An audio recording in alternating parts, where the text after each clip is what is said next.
Hi guys, it's Jade.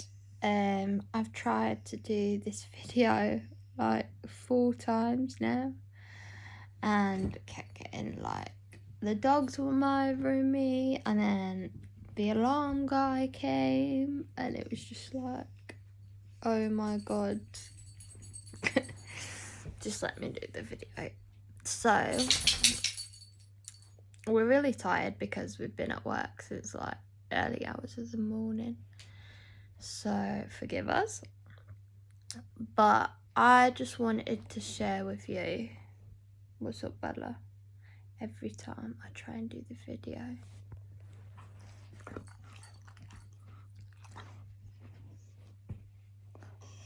More. What? Come on then. Come and get a cuddle. Come on. Well, lie down then. Go and lie down. Lie down.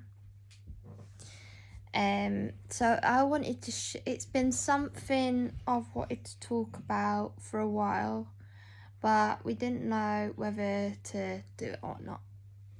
But I think it's important for healing. So I'm gonna go ahead. This could be potentially triggering for some people. So if Bella,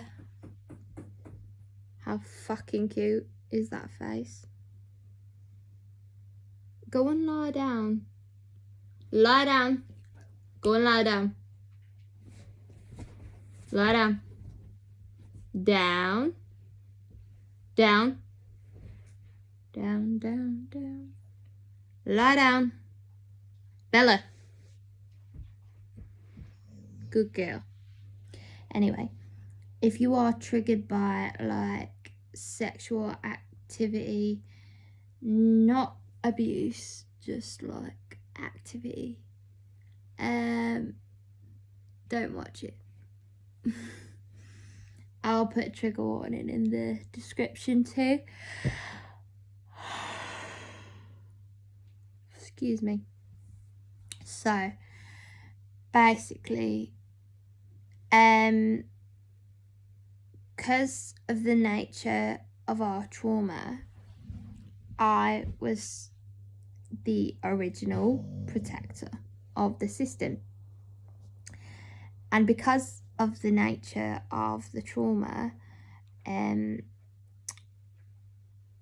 I was shit at protecting the system. I'm not gonna lie, like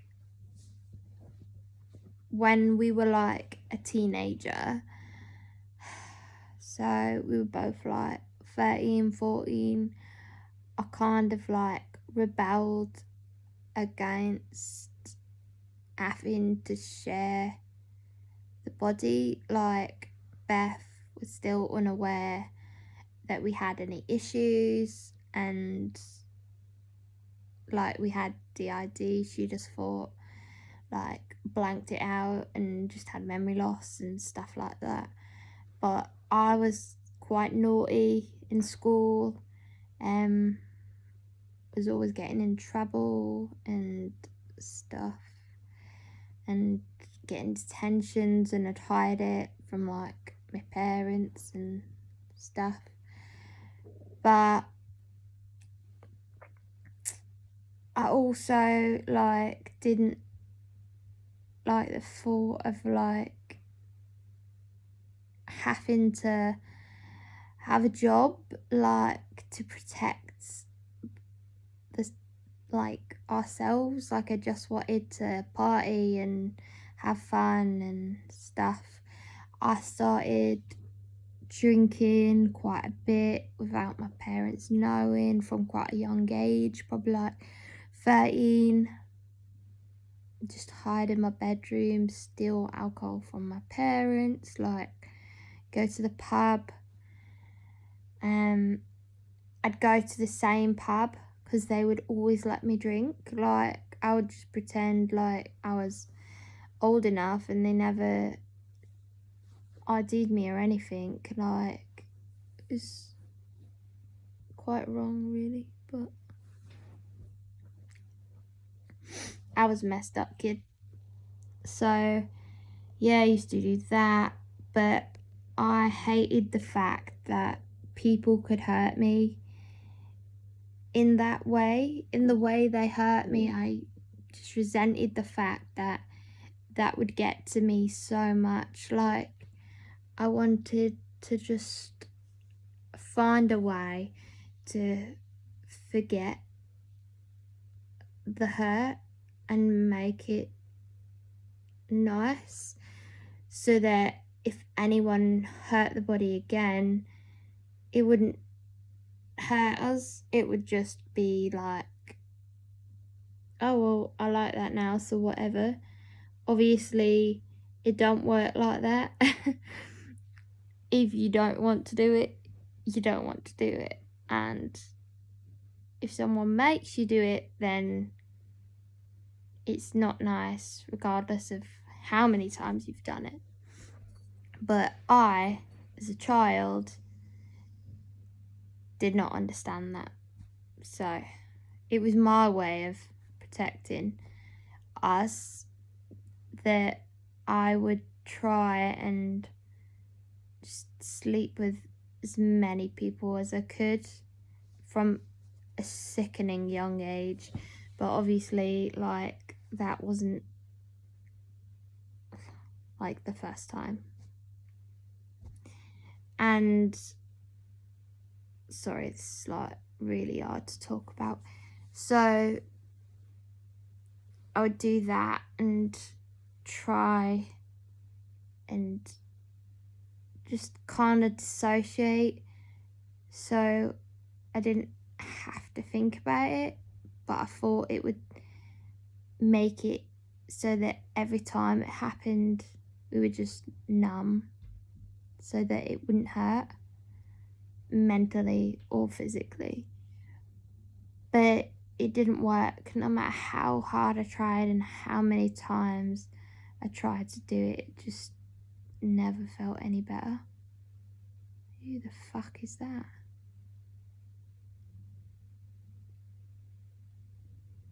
Oh, they're just turning around. Sorry, someone started just like reverse. We've got cameras, and like the security setup's just like there, and like someone started reversing onto my drive, and I was like, that's not my other house car. Like, who the fuck is that? But they were just reversing, using my drive, the little rats. Anyway, so I did that. I was drinking. I did bad things to try and forget my trauma and protect us from the trauma, but also rebel against everything and just be sort of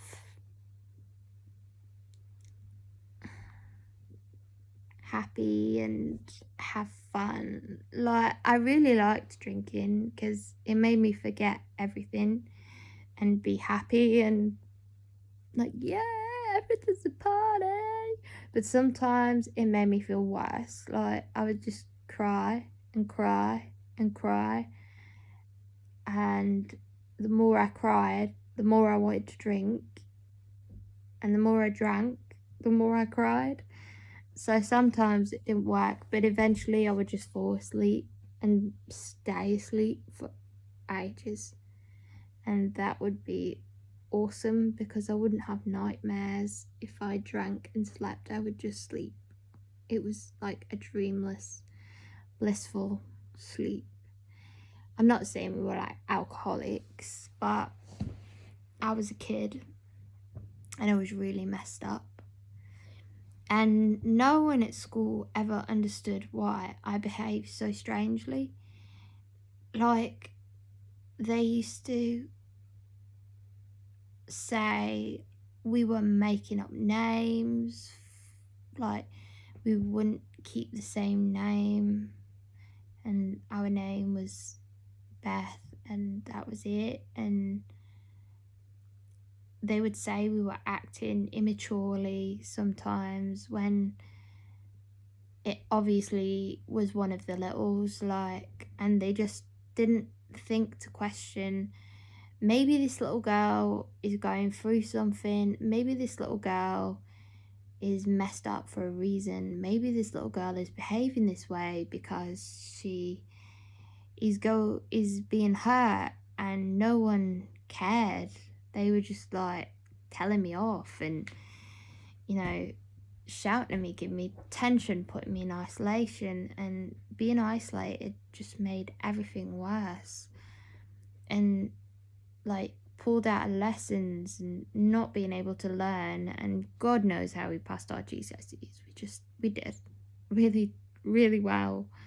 Fuck knows how. And I was just so angry with the head teacher. She was fucking awful. Like, the first 2 years we had a really nice head teacher. She was really lovely old lady, and she used to just say hi, and she walked past you, and she was always smiling. And then she retired, and we got a new one, and the new one was a twat. There is no other word for it. She was, well, there is another word. See you next Tuesday. She was horrible. She changed the uniform. She like made the school into like a military camp. I swear to God, like, you couldn't do anything right. It was like, you have to have your hair tied up. You have to have a 3/4 length coat. It has to be black. You have to wear shoes that are no lot like higher than your ankle and all this. And then we had to wear this neck scarf. I swear to God, that was so triggering, because it was like, I just liked hanging it, so it's like a scarf, like just not tied, because I don't like things around my neck. I don't like things being tight around my neck. I don't mind, say, scarf touching the back of my neck, but I don't really like things touching my neck. But if it's like a scarf, I don't mind it. But I used to put it under my collar so it didn't actually touch my neck. But no, you had to put it round your neck like a fucking air hostess, and like tie it really tight so it felt like there was a fucking noose around your fucking neck. She was a twat. And you'd get detention if you didn't fucking wear it right. Like, I'm wearing it, get over it. Fucking red scarf like an air hostess. I'm wearing it, but I'll wear it how I like it. It's my individuality. But no, like, fucking wear it tied. And they used to give you second-hand fucking bubbles to stop nits. I'm sorry, we're in high school by this point. Like, no one's having nits, and if they do, it's their own problem. Like, you know what I mean? Like, we're not in primary school. So we always used to have to tie our hair up, and then they tried to make you use their bubbles, and I was like, if I'm tying my fucking hair up, I'm doing it in my fucking bubbles. I'm not having your nit-ridden bubbles. It's just going to transmit them, dickhead. And apparently telling her to fuck off was not appreciated. So I didn't like her. So anyway, what was the first thing that she didn't like? Was it that? Oh, so I had a crush on this person in my school, and Beth didn't have the crush.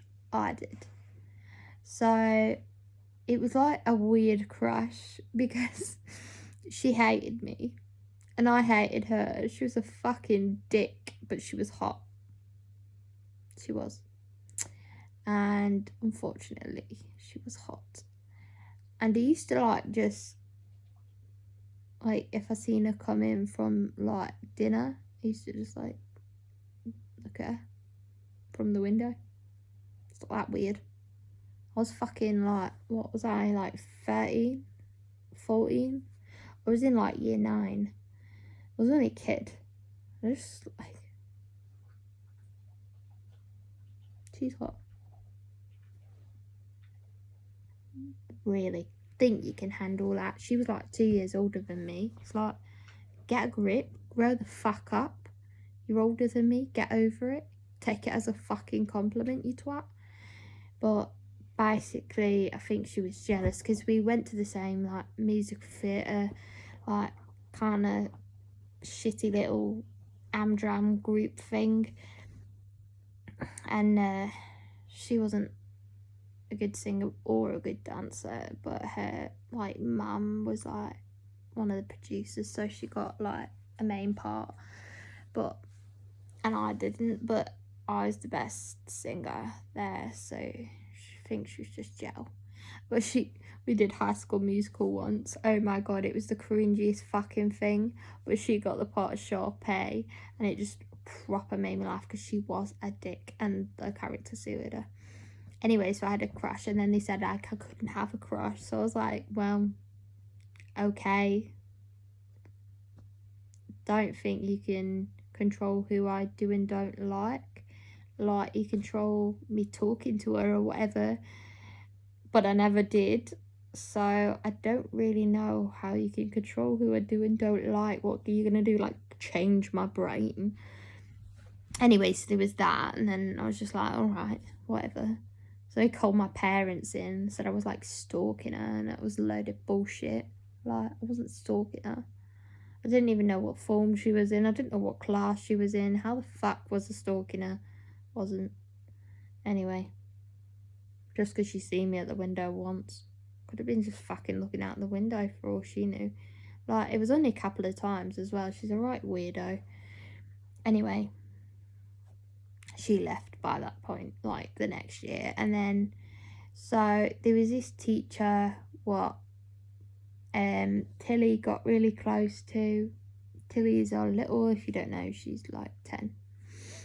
And, well, she's not like 10, she is 10. She acts a bit younger sometimes. Bless her. And she got really, really close to this teacher. And she was really nice to us. We weren't used to having teachers that were nice to us. She was. She was always kind. And just understood that there was something going on, but we couldn't talk. And I don't remember exactly what happened, like, but I know that they got close and Tilly started calling her like mummy, because, well, not mummy, like mum, because she felt like she had a bond with her and she was always there for her. And Tilly's a little girl, you know, like, she's 10, she's just little, and she looked after her. She gave her hugs when she was crying, and if someone was taking the mick, she'd pull them to the side and say like, look, stay away from her. She was just so kind. But yeah, that stopped because the head teacher was like, you can't talk to that teacher anymore, it's inappropriate, you can't call her mum. And I was just like, it's innocent, like, because I got told that a lot, so did Beth. And Beth didn't even remember what was going on. She was like, and I didn't say that, like, what the fuck are you on about? And God, they were dicks. Yeah, they were just really nasty to us and about it. And then they was like, you can't ever speak to that teacher again. And Tilly was absolutely heartbroken. Like, she was crying, she was really sad. And Lacey used to come into school with her Dodie sometimes because it was really comforting. So when the bullies started like taking the mick out of us, she would just have a Dodie, and then that got taken off her, and then she was really sad and was crying. And at this point, our dad got sick, and we were like heartbroken about that. We all love our dad to bits, and he got sick, so that broke us really. And then was moaning that we were crying all the time. Never wondered why we were crying. Never asked why we were crying. No, that would be too hard, clearly. So they just was like, stop crying, and like telling us off for crying. Like, what the fuck? And then there was an RE teacher that was nice to us. So Beth innocently wanted a hug and went to hug her, and then she just went sick, like, that is inappropriate, and then told the head teacher, and then she locked us in isolation for 10 weeks. Was it 3 months? It's 3 months, 10 weeks? No, that's 12 weeks. Oh my god, my head is like meshed. Anyway, she locked us in isolation, which was like this room with all the naughty kids. I'd been in there before for my behaviour, but it was only for like a day. And all the naughty kids were in there, which didn't do my sense of naughtiness any good. But I swear to God, this room, there were snails coming out the wall, and there was mould all like on the walls. There was bars on the fucking windows. It was like a prison, and you weren't allowed to the toilet apart from lunchtime. And we have the weakest bladder in the whole fucking world. And then you only got 5 minutes for lunch, so you had to eat very quickly, and we don't eat quickly. If we eat, we don't eat quickly. And then, like, we used to have an eating disorder, so we used to want to go to the loo after we'd eaten for a certain reason, and they wouldn't let us. So then I kicked off because I needed a wee, and no one was going to stop me doing that because that's what I do, and it was fucking awful. So I ended up complaining to like some education person, and they got me out of there. Then I had to have this weirdo follow me around, like stalking me, just to check I didn't hug any more teachers. Fucking weirdos. And yeah, it's just fucking awful. That school was horrible. I would never send my kid there in a million years. And I wanted to leave every minute I was there. They never did anything about bullying, never noticed that I was self-harming, never noticed I had an eating disorder. They sent me to a psychiatrist, but I got pulled out before I could get assessed. Clever.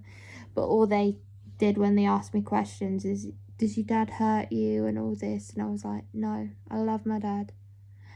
And does your mum, like, do you not get fed? Like, just questions about my parents. And it's like, my parents are the be all and end all, you know. There's other factors in the world. I don't literally just sit in a room with my parents. I go to school, I go to the park, I go to my friends' houses. Like, there's lots of other things I do. So there's lots of other people in the world who could be hurting me, but no. The psychiatrist just said, you're fine. You need this assessment, though, to check for some mental health conditions. What I didn't know at the time is that they suspected I had DID, but I wasn't allowed to have the assessment. I can't say why. I'm not allowed. But, so yeah, I got pulled out of that, and then I just struggled along in my life, self-harm, till I met my other half, which from the age of like 12 to the age of like 22. No, well, it was 23 because it was when I was with him. So like 23, 24, long time. I had an eating disorder for 10 years, and I'm still in recovery from my eating disorder, but that will get sorted properly at therapy. But yeah, we've had a shit life, like, just people not understanding us. There's more to my story that I don't really want to say yet, but I hope you all enjoyed my story. Thanks, guys. See you later.